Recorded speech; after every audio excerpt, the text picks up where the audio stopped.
Hello, thank you for tuning in to this 2024 General Election Candidate Forum for the Legislative District 22 Senate. This forum is presented by the League of Women Voters of Thurston County in collaboration with Thurston Community Media. The League of Women Voters is proud to be nonpartisan, neither supporting nor opposing candidates or political parties at any level of government, but always working on vital issues of concern to members and the public to defend our democracy and empower voters. Our membership is open to all voters in Thurston County. If you're interested in knowing more about joining the Thurston League, we encourage you to check out our website at www.lwvthurston.org. I am Nicole Miller, she, her pronouns, with the League, and I will be moderating this forum. Brenda Paul will be our timer.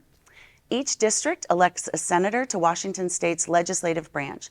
The legislature has two chambers, the House of Representatives and the Senate. The legislature determines the level and means by which citizens will be taxed, writes and modifies the state law, regulates other branches of state government, and helps Washingtonians understand and work with state government.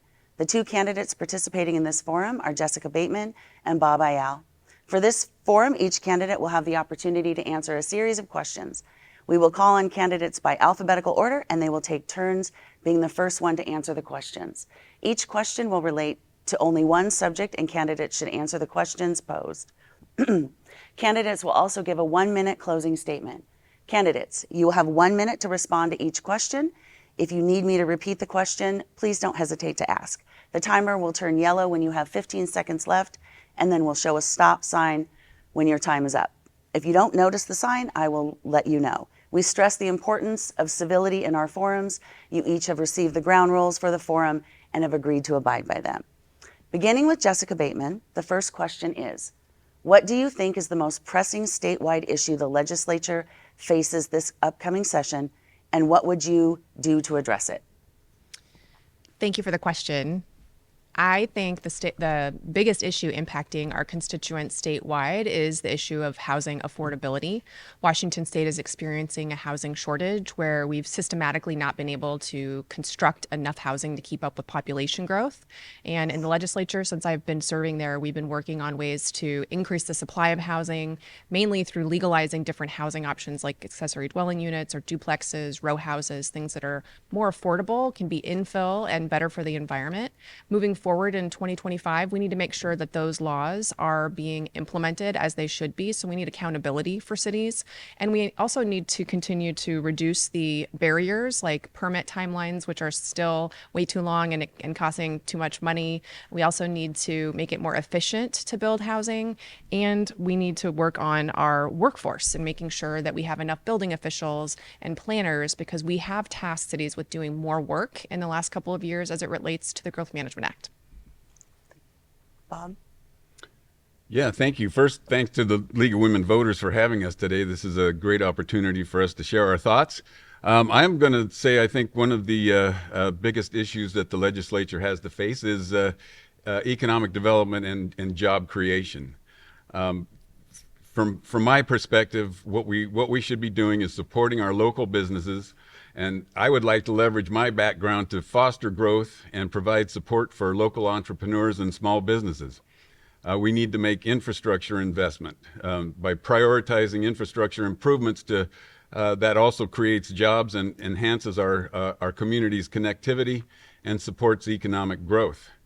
Workforce development is a huge piece of that, and we need to invest in programs that enhance the skills and training for our workforce.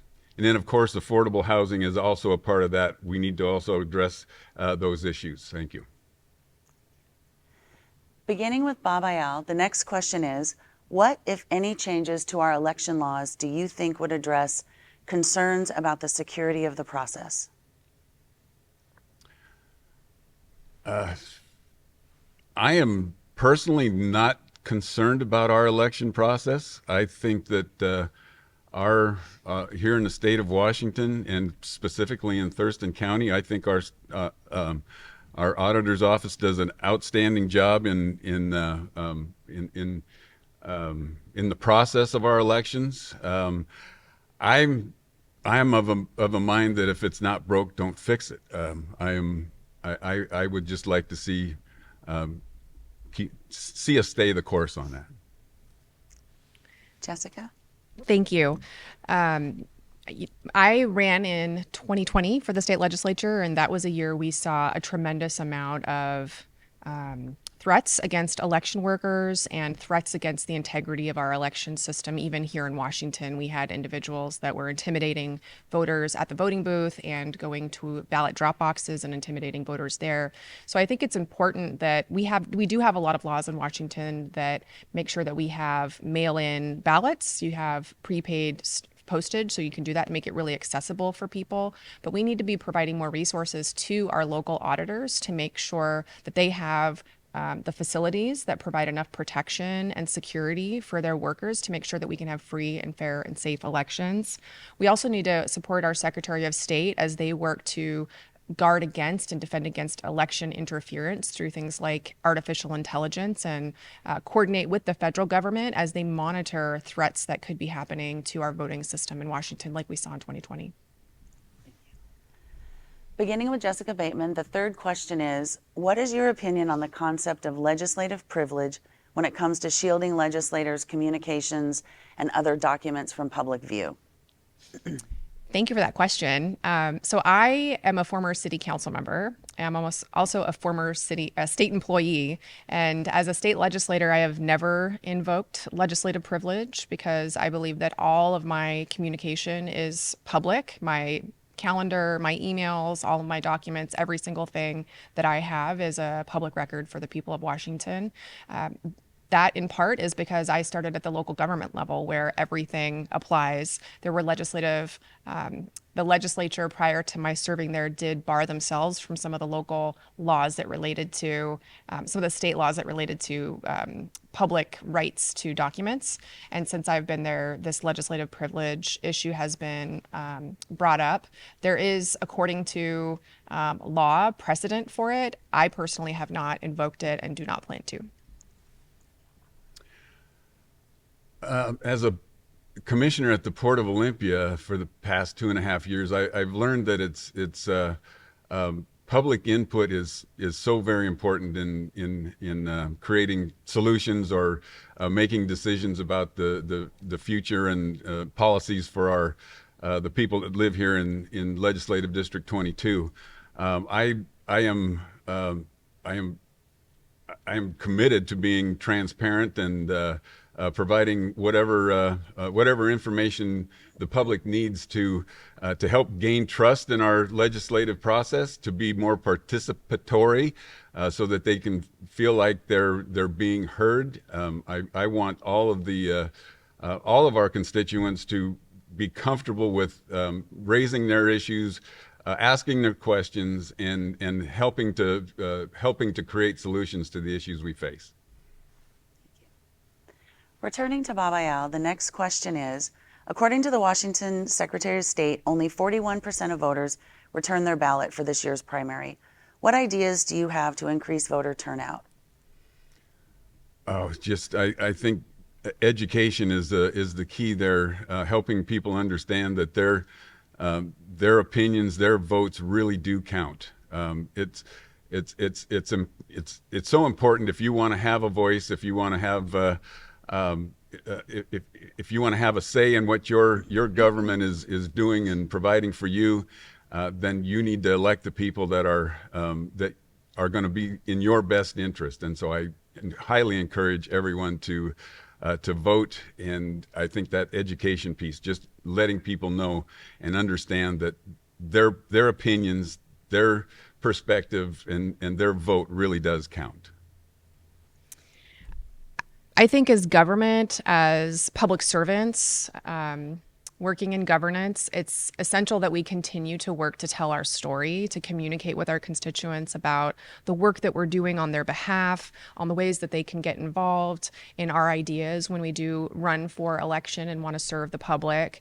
It's difficult these days. Newspapers aren't the primary way that people get their information anymore. There's a lot of different avenues for that, and everyone's competing for everyone's attention on all of the apps and ways to spend people's time and energy. So I think we need to continue continually evaluate how we're doing that. I don't think we've cracked the code on it. We have to continually work on innovative ways to tell our story and communicate and connect. I do think ranked choice voting and even yeared elections are ways to help voters not feel like they have the choice between two evils, to actually promote more civic engagement, also amongst candidates. I co-sponsored that bill and voted in support of it in the legislature, as well as even yeared elections where we know we get more turnout and more people actually voting. Beginning with Jessica Bateman, the fifth question is, September is Suicide Prevention Month, and the Washington State Department of Health reports the majority of young people who commit suicide use firearms. What would you do to prevent youth access to firearms?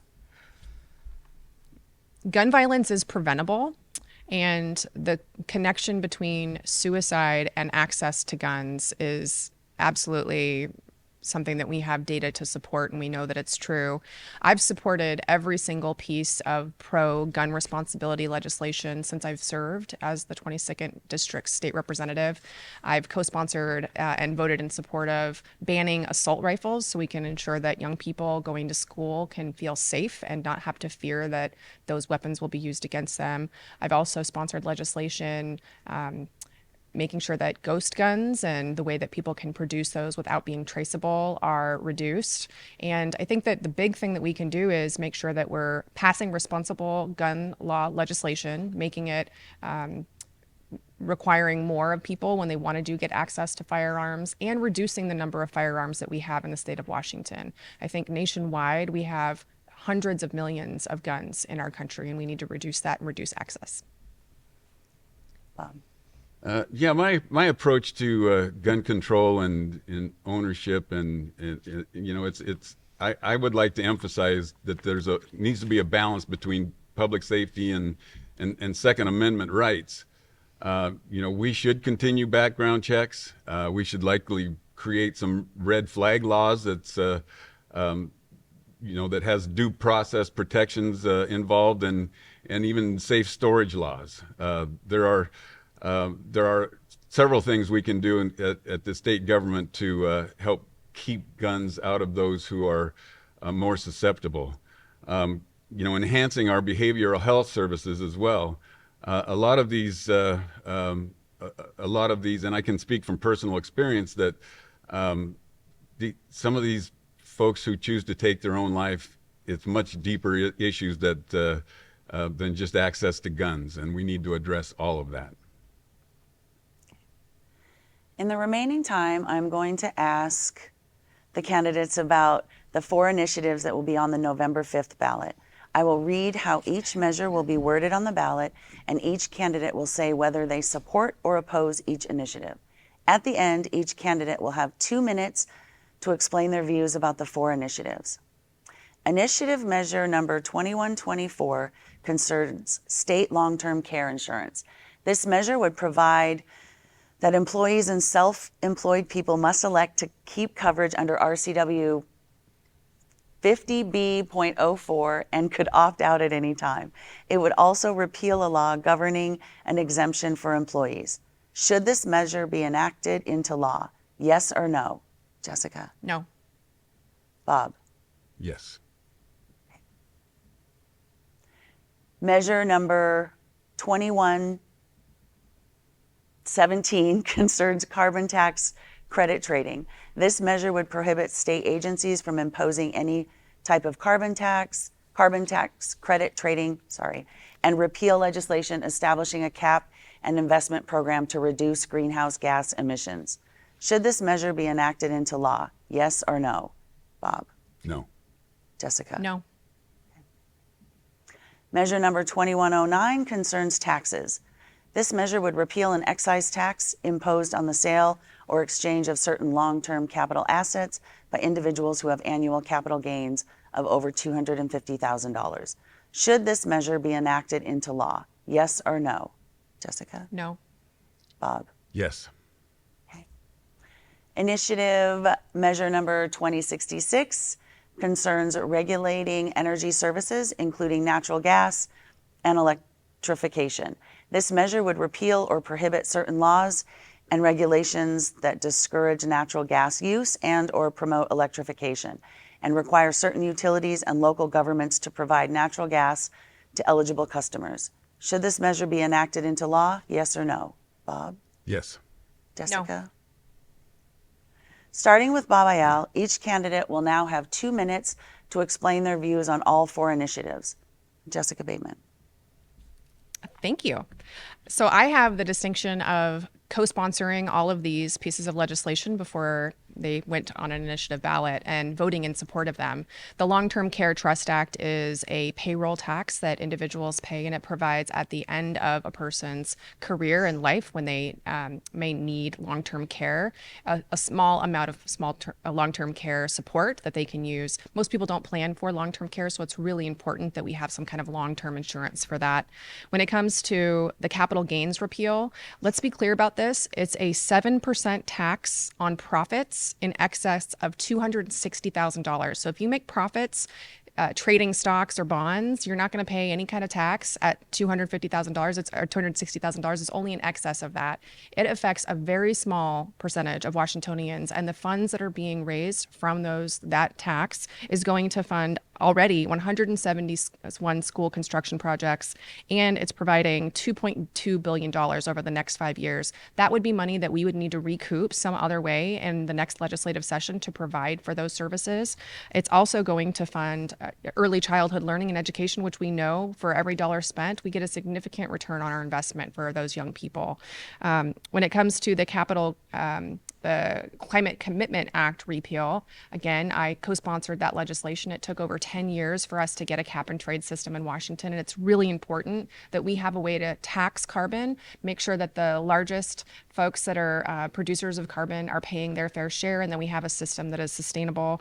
The last one related to gas, unlike what many people are saying about this proposal, it is not stopping any gas use in any sector. It's just making sure that we're planning appropriately so that we can make sure that the prices are stable over time as we get ourselves off of carbon-based fuels, which includes gas. Thank you. Bob? All right. Yeah, thank you. So Initiative 2124, the long-term care opt-out. I am in favor of this initiative because, number one, I wanted to be clear. I am absolutely 100% recommending that people get long-term care insurance. I have it myself. I wish I had had it from my mother, who spent over 5 years in a memory care facility without any type of long-term care insurance, and so that burden fell on me and my siblings. So I do believe it's very important to have long-term care insurance. I don't believe it's the state government's right or obligation or right to tell people that they have to have it. Initiative 2117, repeal the carbon tax credit trading and repeal. The Climate Commitment Act. I'm keenly aware of the Climate Commitment Act. In the beginning, I was opposed to the act because I could see what had happened immediately once it went into effect. The price of gas on the wholesale level went to thank you, increased 46 cents a gallon. And so my issue with the Carbon Commitment Act was that it wasn't the polluters who were paying the fee, it was the consumers. And so, but now, 2 years down the road, the state has collected through the cap and trade program over $2 billion, and that money is going towards climate projects, transportation projects that have to do with climate solutions. And so I would like to see that money go to where it's going to do some good. 2109, repeal the capital gains tax. I don't think the state should be targeting a small group of people for any purpose. And I also believe that the capital gains tax is a gateway tax to a state income tax, which I am against. And 2066, we're just not ready for it. Let's get our ducks in a row before we start limiting use on natural gas. Thank you. Each candidate will now have the opportunity for a 1-minute closing statement, starting with Jessica Bateman. Thank you for the opportunity to speak with you today about the issues that matter. It's been a pleasure and an honor for me to serve as your state representative for the last 2 years, and I am ready to hit the ground running to work to solve our housing crisis, make sure that we're increasing access to equitable behavioral health, and investing in programs in Washington to help our most vulnerable community members. And I hope to hear from you, and I hope to have you get involved. If you'd like to learn more about my campaign, my priorities, or how you can get involved in knocking on doors, please visit votejessicabateman.com. All right. Well, thank you. Thank you again to the League of Women Voters for having us here today. This is, again, a great opportunity, and I appreciate having this opportunity very much, because I truly believe in voters having a choice, and to express that choice, you need to have as much information as possible. And so it's a pleasure to be here and just to kind of express my opinions on things. But what I bring to this campaign, and this what I will bring to the Senate, is really a unique blend of experience and dedication and passion. My career has been devoted to service. I'm a skilled laborer, member of the Bricklayers and Allied Craft Workers. I'm now in a corporate position. I'm the Chief Executive Officer of our Medicine Creek Enterprise Corporation, and I'd like to take that experience to the state Senate to serve the people of Legislative District 22 in Washington. So thank you. Jessica and Bob, thank you so much for participating in this forum. We thank our partner TCMedia for producing and airing it. We are indebted to TCMedia for years of making these forums happen and educating the voters. We encourage our viewers to be a voter in the upcoming election on November 5th. Ballots for military personnel were mailed on September 20th, and all other ballots will be mailed on October 10th. You may register to vote up until Election Day. Every vote counts. Thank you for watching this 2024 General Election Candidate Forum.